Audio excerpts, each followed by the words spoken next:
Assalamualaikum warahmatullahi wabarakatuh dan selamat pagi. Pada hari ini kita lanjut ke pertemuan kedua pada mata kuliah Internet of Things.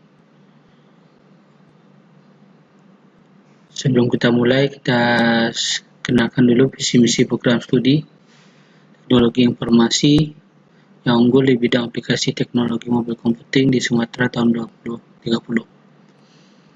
Pada materi pertemuan kedua ini, kita kenalkan lebih dalam lagi tentang sejarah. Jadi sejarah Internet of Things itu sangat berhubungan erat dengan internet ya. Jadi tahun 1970 internet dikenal di dunia, tapi untuk Internet of Things ini baru boomingnya di tahun 2010. Dengan sebelumnya 1999 dikenal dulu dengan teknologi RFID atau Radio Frequency Identification yang dikenalkan oleh Kevin Easton. Di sini tonggak awalnya. Jadi sebelum kita kenal pada saat sekarang ini, sebenarnya pada tahun 2010 Internet of Things sudah lama dikenal. Mungkin di Indonesia mungkin baru booming berapa tahun terakhir.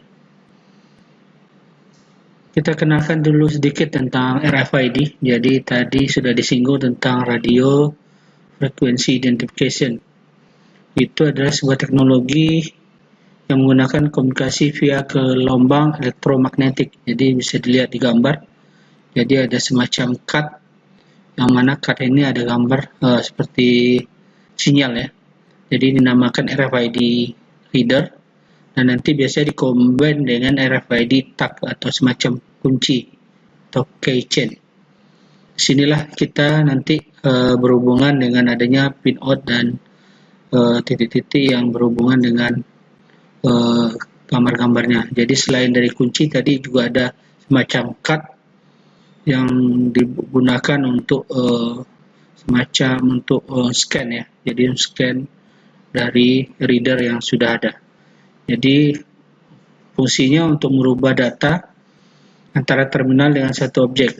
Jadi misalnya kalau kita tes, mungkin pernah lihat ada semacam contoh absensi yang di-scan dalam bentuk reader ya. Jadi cardnya itu sudah di-set dalam bentuk kartu absensi. Tujuannya apa? Untuk identifikasi dan penelusuran jejak. Jadi dia akan terdeteksi dalam bentuk sebuah piranti perangkat lunak ya. Biasanya sekarang dikombin dengan adanya web dan mobile. Selanjutnya ini gambarannya. Jadi gambaran lengkap yang bisa dipakai atau dilihat. Teknologinya ini bisa kita terapkan pada beberapa case ya. Pertama ada Raspi atau Raspberry Pi. Yang kedua ada Arduino Uno ya. Jadi mungkin ada juga yang sebagian menerapkan pada Arduino Nano. Jadi dalam bentuk rangkaian yang terhubung juga dengan LCD 16x2 dan RFID RC522. Jadi ini yang dikombin yang menggunakan kabel datanya dan ditambah dengan adanya tripod yang di tengah untuk menghubungkan. Selanjutnya ada beberapa case. Jadi sebelumnya saya juga sudah terapkan ini dan menjadi program kreatif atau kemitraan masyarakat ya dalam bentuk pendanaan Ristek Dikti dengan menggunakan RFID absensi siswa dan diterapkan pada SMK Negeri Perhentian Raja. Di sini sudah dilengkapi dengan dua box, jadi dengan perekatan dengan menggunakan akrilik. Jadi ada box yang dihubungkan dan desain sedemikian rupa dengan beberapa logo dengan pengaplikasian berupa absensi pada mahasiswa di SMK Negeri 1 Perhentian Raja Kampar. Lalu gimana konsepnya? Jadi konsep Internet of Things ini sebenarnya sudah banyak didengar, tapi mungkin versinya juga yang banyak kita sebutkan bahwa berbeda-beda ya. Mungkin Internet of Things ini mungkin bagi masyarakat umum mungkin masih terlalu ini ya, terlalu dini dikenal. Mungkin banyak lagi, mungkin semacam yang dikenalkan oleh Cisco, namanya Internet of Things. Jadi ini lebih lagi, mana konsepnya hampir sama, nanti di gambar bisa kita jelaskan. Kedua adalah Intel, dikenal dengan Embedded Internet, artinya dengan sistem tertanam yang terkoneksi dengan internet. Jadi setelah ini semuanya menggunakan wireless network. Jadi bisa dilihat pada gambar atau Internet of Things versus Internet Everything versus semacam MBM atau Embedded Internetnya. Jadi bisa dilihat di sini ada Web of Things yang bisa berhubungan antara machine, object, dan people.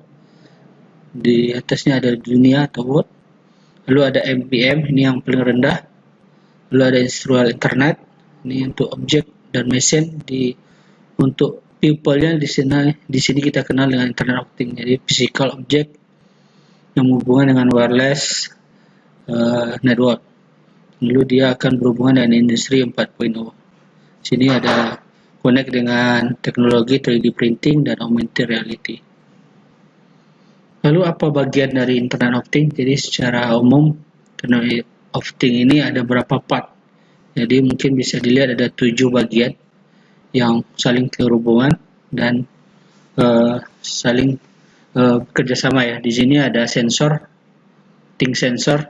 Jadi Thing atau sensor ini biasanya mungkin kalau kita lihat ada berapa printer, televisi atau yang lainnya yang berhubungan dengan sensor yang berhubungan dengan wireless. Selanjutnya ada data information, dia akan menyimpan data-data. Selanjutnya ada communication data flow untuk berkomunikasi menggunakan internet atau yang lainnya. Yang keempat ada intelligence smart, ada semacam analitik dalam menggunakan ilmu AI ya, atau artificial intelligence.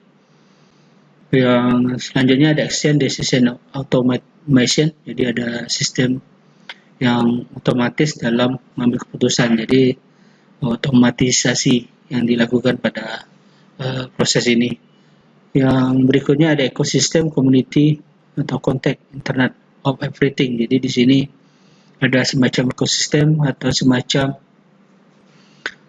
komplek bersama ya, artinya semacam cluster yang bisa terhubungan satu dengan lain. Jadi ini lebih mirip ke konsep smart city. Selanjutnya ada connectivity, ada network dan internet. Jadi semua inilah yang berhubungan dalam kita sebut namanya Internet of Things.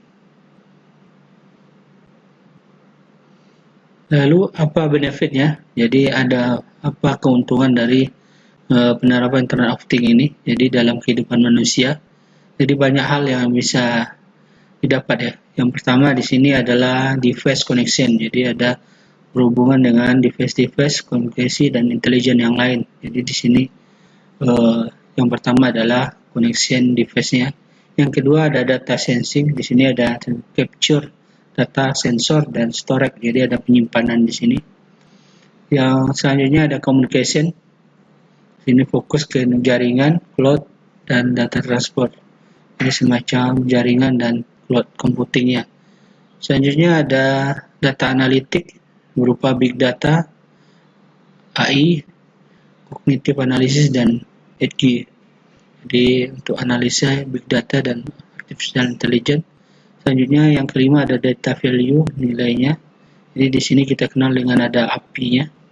Kalau kita berhubungan dengan konsep mobile, ini akan kenal dengan adanya API-nya.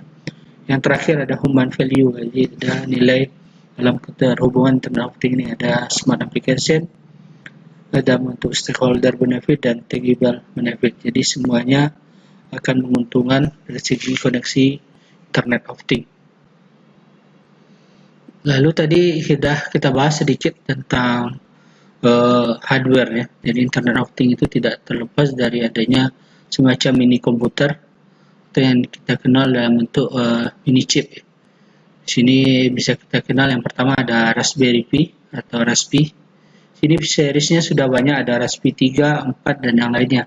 Mungkin yang familiar di sini ada Raspi 4 model B, ada B+ dan yang lain-lainnya. Jadi macam-macam. Jadi sesuai dengan kebutuhan. Selanjutnya ada Arduino Uno. Arduino ini banyak jenis, jadi ada terdiri atas beberapa jenis, ada Uno, ada Nano, dan yang lainnya. Mungkin yang sering kita lihat di pasaran adalah Arduino Uno yang sering kita pakai untuk pembuatan aplikasi berbasis Internet of Things atau microcontroller.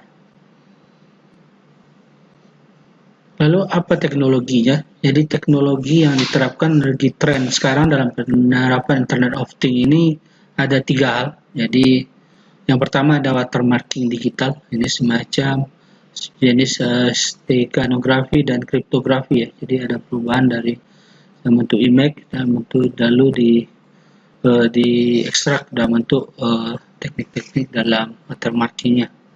Ini sudah banyak diterapkan. Salah satunya dalam bentuk tangan digital dalam bentuk format barcode atau QR code. Yang kedua ada barcode, jadi mungkin dalam penjualan atau dalam semacam penjualan atau yang lainnya. Jadi kalau kita belanja ke supermarket atau Indomaret atau yang lainnya, kita mungkin biasanya scan-nya dalam bentuk barcode. Jadi penjualannya sudah menggunakan teknologi barcode. Yang terakhir mungkin yang baru ini adalah QR code. Ya, ini salah satu teknologi yang baru juga yang banyak diterapkan sekarang dalam proses identifikasi menggunakan teknologi Internet of Things.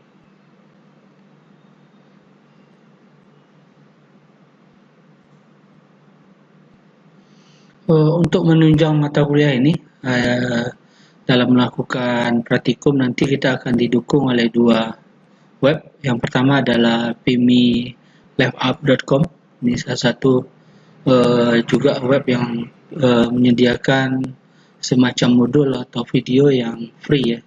Jadi yang bisa kita pakai untuk dalam pembuatannya.